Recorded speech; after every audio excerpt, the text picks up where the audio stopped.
हाय, मी नीलम. सध्या सुट्टी चालू आहे ना मुलांनो. खास तुमच्यासाठी बघा एक मी मस्त परवानी मेजवानी घेऊन आले आहे आपल्यासाठी. माझा नातू अमेय आशिष दोशी आपल्याला काय सांगणार आहे बघूया. हॅलो अमेय. हाय मुलांना, तुम्हाला वॅकेशन चालू असतील तर तुम्हाला टाइमपास करायला काहीतरी हवंच असणार. तर मग आज मी तुमच्यासाठी आजी आजोबा आणि सारस पक्षी हे पुस्तक वाचून दाखवणार आहे. ही एक छोटीशी गोष्ट आहे आणि मुलांना आवडण्यासारखी आहे. तर चला आपण ही वाचूया. एक होतं गाव, लहानसं. गावाभोवती होती एक नदी, लहानशीच, पण पाणी मात्र भरपूर असायचं. नदीभोवती होती दाट झाडे. झाडावर होते पक्षी, निरनिराळे, लहान मोठे, रंगीबिरंगी. कोणी आकाशात उंच उडणारे, कोणी नुसते झाडावरून जमिनीवरून झाडावर, थोडे उडत थोडे चालत किडव्याचं फिरणं. तर कोणी नदीत पोहणारे आणि आकाशातही उडणारे. नदीकाठची झाडे ही अशीच, काही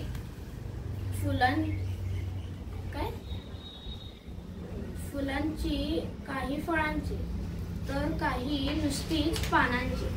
गावातले लोकही असे, कोणी गरीब, कोणी पैसेवाले, तर कोणी लहान, कोणी तरुण, तर कोणी आजी आजोबा झालेले. तर असेच एक आजोबा होते, एक आजीही होती. आजी घरात काम करायची, आजोबा बाहेरचं काम करायचे. एकदा आजोबा असेच बाहेर गेले होते लाकूड फाटा आणायला. जाता जाता आजोबांना झाडाखाली काहीतरी पडलेलं दिसलं. पक्षी असावा, कोणाचा तरी दगड बिगड लागून पडलेला गरीब बिचारा पाखरू. आजोबांनी जवळ घेऊन पाहिलं. पाखराला तसं थोडंसंच लागलं होतं, पंखात काटा रुतला असावा. आजोबा खाली बसले. पाखराला हळूच उचलून हातात घेतलं. पाखरू अधिक जखमी झालं. आजोबांना बघून आणखीच घाबरलं. पण आजोबांनी पाखराला हळूच हातात घेतलं, थोपटलं आणि हळूहळू करून कुठे लागलं आहे, काय झालं आहे ते बघितलं. फार काही लागलं नाही. पंखात काही काटे घुसले आहेत. घाबरू नकोस बाळा, काढून टाकू आपण ते, असं पाखराशी बोलत आजोबांनी काटे काढले. पाखराला तसंच हात धरून नदीवर नेलं. नदीत रुमाल भिजवून रुमालातून थेंब थेंब करीत पाखराला आधी पाणी पाजलं. हलके जमिनीवर साफ केले आणि एका झाडाखाली सावलीत नेऊन पाखराला हळूच खाली ठेवलं. थोडा वेळ इथंच थांब आणि मग सरळ घरी जा. आई वाट बघत असेल, मलाही काम आहे, लवकर घरी गेलं पाहिजे, नाही तर आजी बसेल काळजी करत, असं पाखराला सांगून आजोबा निघाले. घरी आले. दिवसभर काय काय झालं ते आजीला सांगितलं. जेवण खाऊन दोघेही झोपून गेले. असेच आणखी खूप दिवस गेले. पावसाळा आला. एक दिवस बाहेर खूप पाऊस पडत होता. आकाश ढगांनी भरून गेलं होतं. सगळीकडे गडद अंधार पसरला होता. पाऊस लागून राहिला. बराच वेळ थांबणार नाही असं लक्षण दिसत होतं. आजी आजोबा आपले बसले होते, एकमेकांशी बोलत, गरमागरम चहा पीत. तोच दरवाज्यावर टकटक आली असं वाटलं. दोघांनीही ऐकलं, पण या वेळेला कोण येणार असं वाटून कोणीच सुटलं नाही. 5 एक मिनिटं अशीच गेली. आणि परत टकटक ऐकू आली. पाठोपाठ कोणाचा तरी आवाजही आला. कोणी आहे का घरात? आजी गुडघा दाबत उठली. दार उघडली. समोर बघते तर काय, दारात एक मुलगी उभी, पावसात भिजत, थंडीत कुडकुडत. अगं बाई, कोण तू? ये आत ये. पावसात भिजू नकोस. आजी दारातून बाजूला झाली आणि मुलीला आत घेऊन तिनं दार परत लावून दिलं. नाव काय बाळा तुझं? अशी एकटीच कशी आलीस या पावसात? आजोबांनी विचारलं. माझं नाव सारिका. मला आई वडील नाही. मी एकटीच राहते. आजीनं सारिकाला मध्येच थांबवलं. आधी कपडे बदल, केस कोरडे कर, तोवर मी चहा करते, तो घे, मग बोलू आपण, असं सांगून आजी चहा करायला आत गेली. अशी झाली सुरुवात सारिकाची आजी आजोबांकडे राहायची. तीही एकटी आणि आजी आजोबाही एकटे. दोघांचे एकमेकांना चांगले सोबत झाले. सारिका आजीला खूप मदत करायची. पाणी भरायची, झाडलोट करायची, भाजी चिरायला आणि कधी कधी निजताना पाय देखील दाबायची. एक दिवस असेच आजीला पाय दाबत चेपता सारिकानं आजीला विचारलं, आजी मला मशीन आणून देशील का? मला कपडे छान शिवता येतात. मी मशीनवर कपडे शिवेन. ते आपण बाजारात नेऊन विकू. आजोबांना थोडी मदत होईल. किती दमतात ते काम करून. किती दिवस लाकडं विकायची आणि पैसे मिळवायचे. आजीनं सारिकाचं बोलणं आजोबांना सांगितलं. आजोबांनी सारिकाला मशीन आणून दिलं. सारिका पहाटे लवकर उठायची आणि कपडे शिवायला बसायची. छान छान कपडे शिवून तयार. सकाळी आजोबा उठून नेऊन विकायचे. तर कसे कुणास ठाऊक, पण सगळे कपडे विकले देखील जायचे.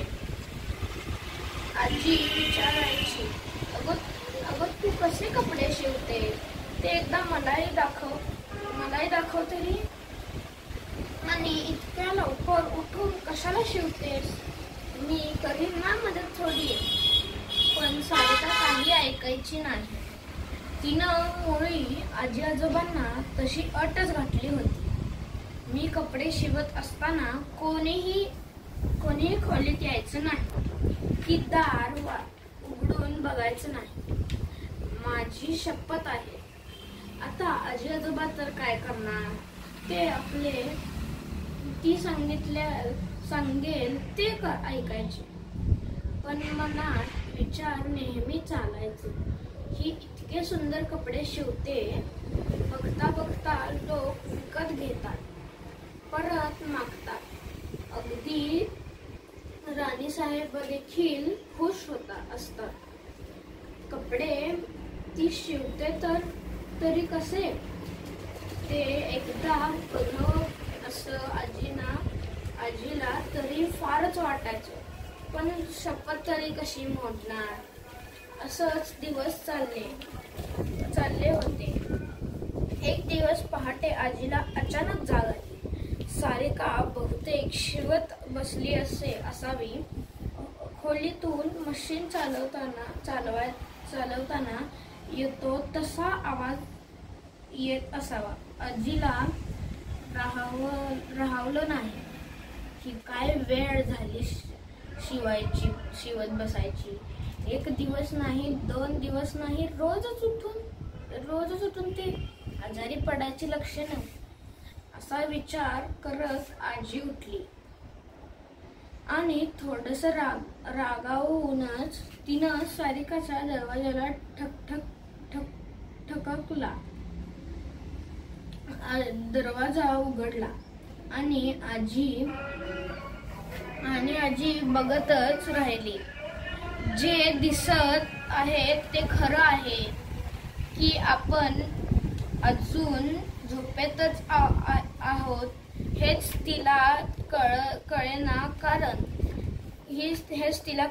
कारण खोलीत सारिका नाही तर एक मोठा पक्षी शिवत बसलेला. मशीनवर नाही तर चोचीनं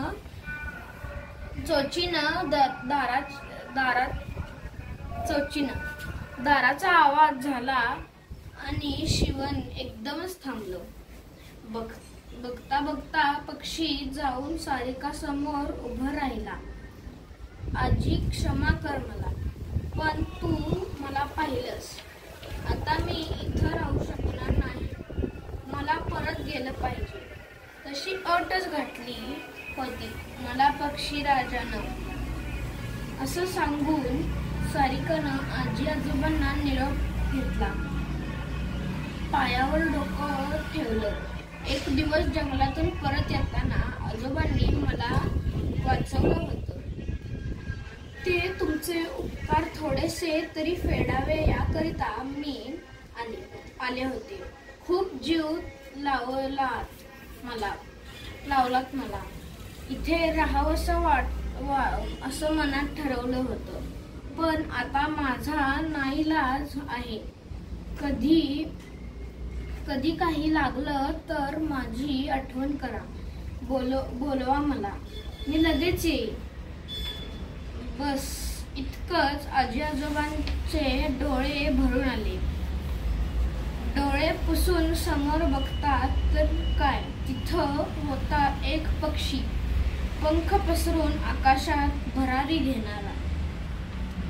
आजी आजोबा बाहेर येऊन कितीतरी वेळ आकाशाकडे बघत राहिले. पक्षी उंच उंच जाऊन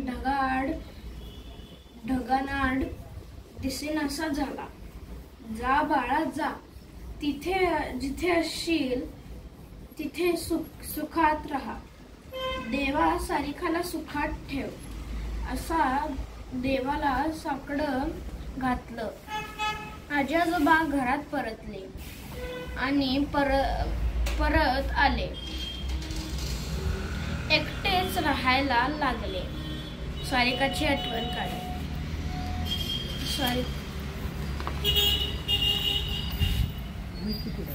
तर तुम्हाला हे गोष्ट छान वाटली ना, तर तुम्ही जर छान वाटली असेल तर तुम्ही या व्हिडिओला लाईक करा, सबस्क्राईब करा आणि चॅनलला शेअर करा. बाय. आवडली ना? बघा, पर्यावरण आणि save the birds and save the atmosphere, पर्यावरण. Bye bye. अशाच नवीन गोष्टींसकट परत भेटूया.